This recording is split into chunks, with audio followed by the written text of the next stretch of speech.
Assalamualaikum warahmatullahi wabarakatuh. Nama saya M. Hafiz Kurniawan, mahasiswa Universitas Negeri Padang dengan jurusan Pendidikan Bahasa Inggris. Pada video kali ini, saya akan membahas materi tentang pengembangan kewirausahaan. Saya akan memulai dengan berbicara tentang ciri-ciri wirausahawan yang hebat dan sukses.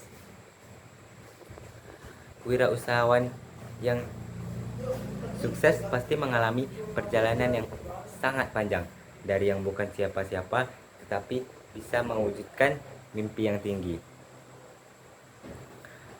Beberapa ciri di antaranya bisa kita rasakan ataupun bisa kita jadikan acuan untuk memperbaiki diri sehingga ciri-ciri itu bisa ada pada diri kita.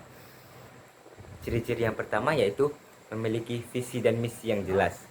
Untuk menjadi sukses, kita harus mempunyai pandangan yang jauh ke depan. Lalu, visi dan misi itu turun dalam bentuk rencana yang nyata. Ciri-ciri lainnya yaitu menjadi pekerja keras dan tidak mudah menyerah. Dan juga untuk menjadi wirausahawan yang sukses tidak boleh mencari jalan yang mudah dan instan. Karena seberat apapun rintangannya, pasti akan ada jalan keluarnya.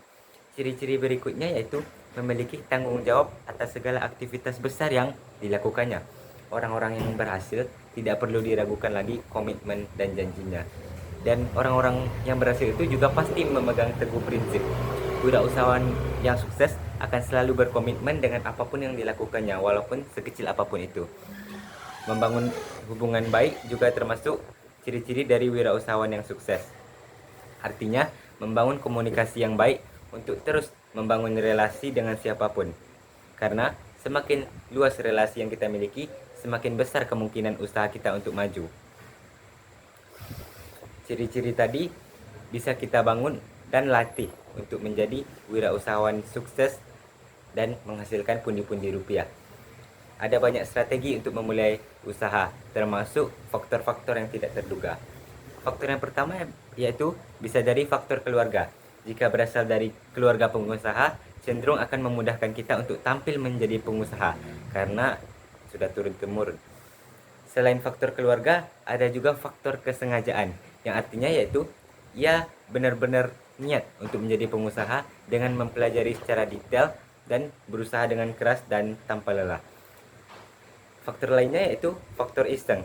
Dengan ada contoh faktor iseng yaitu orang yang mencoba-coba melakukan sesuatu yang baru tapi ternyata justru malah berhasil. Seperti orang yang berbisnis online bisa menghasilkan jutaan yaitu dengan membuat sesuatu yang baru atau juga dengan memodifikasi sesuatu yang lama. Daripada waktu terbuang, sebaiknya kita harus berpikir untuk berkreatif terhadap sesuatu. Faktor berikutnya yaitu faktor terpaksa. Misalnya karena tekanan ekonomi yang membuat faktor terpaksa ini terjadi. Dan juga terkadang melakukan sesuatu di bawah tekanan justru akan mempercepat adrenalin. Jika secara profesional ada 3 cara untuk memulai usaha, yaitu yang pertama mendirikan usaha baru, yang artinya yaitu betul-betul sudah direncanakan dengan matang, detail dan secara sengaja. Yang kedua yaitu membeli perusahaan yang sudah ada, artinya kita membeli perusahaan, manfaat yang kita dapat dari membeli perusahaan ini ada promosi menjadi lebih mudah karena sudah mempunyai nama terlebih dahulu, dan juga kita tidak perlu mencari karyawan karena yang kita beli sudah termasuk karyawan. Yang ketiga yaitu franchising, yang dimana kita mencoba memakai nama dan memanajemen perusahaan lain yang sudah ada. Contohnya makanan atau minuman yang sudah punya nama yang besar, kemudian kita beli franchise-nya dan hak-hak manajemennya kita gunakan dengan baik. Begitupun dengan produksinya. Cara ini sangat cocok bagi kita yang punya modal banyak. Namun jika tidak mempunyai modal, ada banyak cara lain yang bisa ditempuh. Yang artinya tidak ada sesuatu yang mustahil untuk menjadi wirausahawan yang sukses. Tetapi dari yang paling menentukan jenis usaha yaitu adalah minat, bakat, modal, waktu, laba, dan pengalaman. Poin selanjutnya yaitu hal-hal apa saja yang perlu diwaspadai sejak dari awal memulai usaha. Yang pertama yaitu data atau informasi yang tidak lengkap, termasuk data yang termasuk yaitu badan hukum dan produk yang akan kita pasarkan. Ada juga salah perhitungan. Misalnya, ada produknya yang laris manis di Bandung dan kemudian ingin kita bawa ke daerah Sumatera. Tidak selamanya yang laris di tempat orang lain akan cocok di tempat kita. Ini juga salah satu faktor yang bisa menyebabkan kegagalan. Faktor lainnya yaitu bisa juga karena pelaksanaan pekerjaan yang salah atau kondisi lingkungan yang tidak tepat, termasuk karena bencana alam. Jadi, sebaiknya sebelum kita memulai usaha, kita hendaknya melakukan analisis secara detail dari semua faktor-faktor yang ada di atas. Sekarang, kita berbicara tentang modal.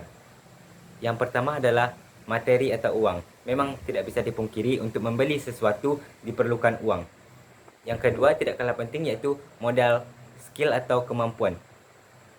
Oleh karena itu, carilah usaha yang berhubungan dengan minat agar lebih mudah untuk mengembangkan skill karena kita mempunyai minat di bidang itu. Dan juga ada juga modal keahlian, yaitu keahlian atau kemampuan untuk menjalankan usaha yang dipilih dan yang akan dilaksanakan. Selanjutnya ada modal investasi, yaitu modal yang kita keluarkan tetapi tidak bisa kembali dalam waktu singkat. Selanjutnya ada modal kerja, yaitu modal yang akan kembali dalam waktu singkat tetapi akan digunakan untuk produksi berikutnya. Contoh investasi jangka panjang yaitu membeli tanah, bangunan, alat dan kendaraan yang akan digunakan.